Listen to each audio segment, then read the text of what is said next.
मो अध्यापिका डॉक्टर कल्याणी मिश्र पारलाखेमुंडी महिला स्नातक महाविद्यालय रे अध्यापना करुचे।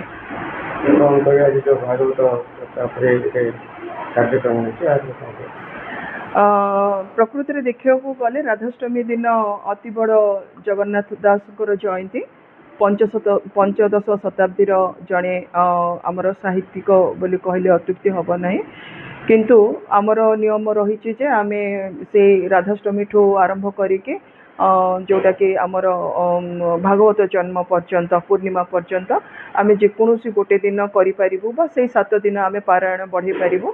तो यही जो कार्यक्रम आज है यहाँ हूँ अखिल भारतीय साहित्य परिषद अंतर्गत महेंद्र तनिया साहित्य संसद गोटे शाखा गजपति जिला शाखार आमे 16 जन सदस्य आजीवन सदस्य ए कार्यक्रम को आयोजन करथिलो सरस्वती शिशु विद्या मंदिर पारलाखेमुंडी प्रांगण रे।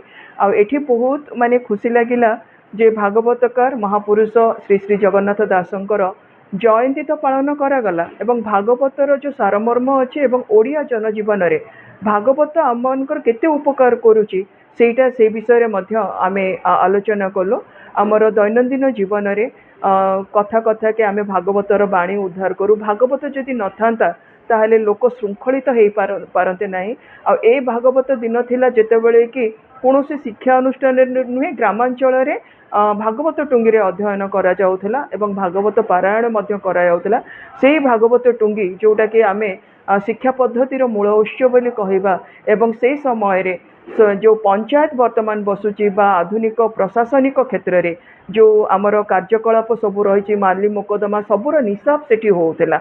आ गाँव जो मुखिया थिले सेमाने से भागवत टुंगी रे भागवत बाणी को उद्धार करिके लोक मानकु हित उपदेश दौथिले, श्रृंखलित करुथिले, सामाजिक जीवन रे सामिल हेबा पई करुथिले, विशृंखलित हेबा पई तांको प्ररोचना देउ नथिले एवं एई भागवत बाणी प्रत्येक जनजीवन को ओडिसार कोणे कोणे प्रत्येक जनजीवन को तामाने बांधी रखिछि एकता सूत्र रे संगति भावरे भातृत्व भावरे एकथा मु कहिबे। महेंद्र तनया साहित्य परिषद अखिल भारत साहित्य परिषद अनुबंधित एक साहित्य अनुष्ठान। ये अनुष्ठान आज भागवतकार जगन्नाथ दास जयंती पालन कर अवसर में आम सब निमंत्रित भाव में जोग देलु।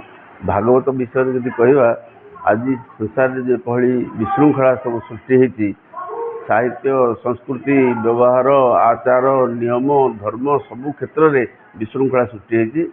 आज जगन्नाथ दास भागवत तेणु प्रासंगिक जदि घरे घरे जगन्नाथ दास से ओडिया भागवतर पारायण हुए तेज आम पूर्व संस्कृति ओडिया मानकर पुणी फेरी आसो समाज रे देश रे जाति रे सबुठी श्रृंखलाबद्ध भाव में मनीष मैंने जीवन यापन करेंगे। तेणु भागवत पारायणर प्रासंगिकता आज अच्छी। सरकार जो भागवत टुंगीर व्यवस्था कर संप्रसारण करवा आज दिन में आशा कर। मो ना हूँ डॉक्टर चारुप्रभा नायक श्री कृष्णचंद्र गजपति स्थित महाविद्यालय सहकारी प्रोफेसर।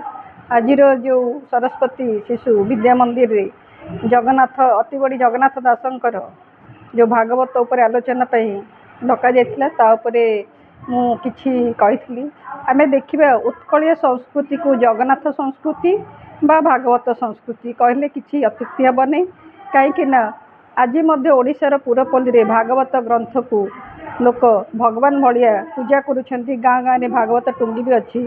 आज जो आधुनिक समाज रे युव समाज को बा आज लोक नर नारी समस्ते आधुनिक सभ्यता रे जो भली भाव में गति करुछंती।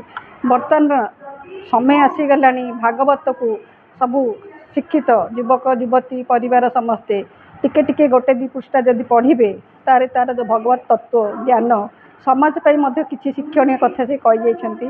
तेणु भागवत टुंगी जदि आज समाज रे तो कहीं कोठी अच्छी नहीं तो एतेटा ये नहीं एते आंतरिकता नहीं, किंतु बर्तमान जदि आम भागवत टुंगी नहले भी प्रत्येक घरे जदि भागवत पिला माने एभेन कि पेरेंट्स माने परिवार जो माने बड़ माने पदे पदे पढ़े ताहले भगवत प्रति जो माने आध्यात्मिकता जो भितरू सीटा पिलांक प्रति रहिबो।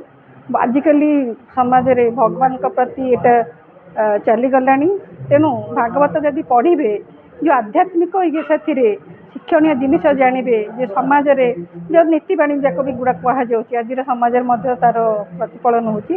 ତେଣୁ ମୁଁ କହିବି ଯୁବପିଢ଼ିଙ୍କ ପାଇଁ ଯେ ଭାଗବତରୁ କିଛି ବି ସମୟ ଆମେ ଯେମିତି ବାହାର କରିକି ମୋବାଇଲ ଗେମ୍ ଖେଳୁଛୁ ବା ଅଲଗା କିଛି କାମ କରୁଛୁ, ସେଇଥିରୁ ଯଦି ଆମେ ଟିକେ ଭାଗବତ ଦୁଇ ପଦ ପଢ଼ିବା କିମ୍ବା ଶୁଣିବା, ଯେଉଁ ଫୋନ୍ରୁ ଅଲଗା ଜିନିଷ ଆମେ ବ୍ୟବହାର କରୁଛୁ ତାକୁ ନକରି ଯଦି ଆକୁ ବି ଶୁଣିବା, ତାହେଲେ ଆମର ଶାରୀରିକ ଆଧ୍ୟାତ୍ମିକ ମାନସିକତା ତିନିଟା ଯାକ ସୁସ୍ଥ ରହିବ। ଆଉ ଆମର ଶାନ୍ତ ମନର ଭିତରେ ଯେଉଁ ଆଧ୍ୟାତ୍ମିକ ଭାବ ମଧ୍ୟ ଫୁଟି ଉଠିବ।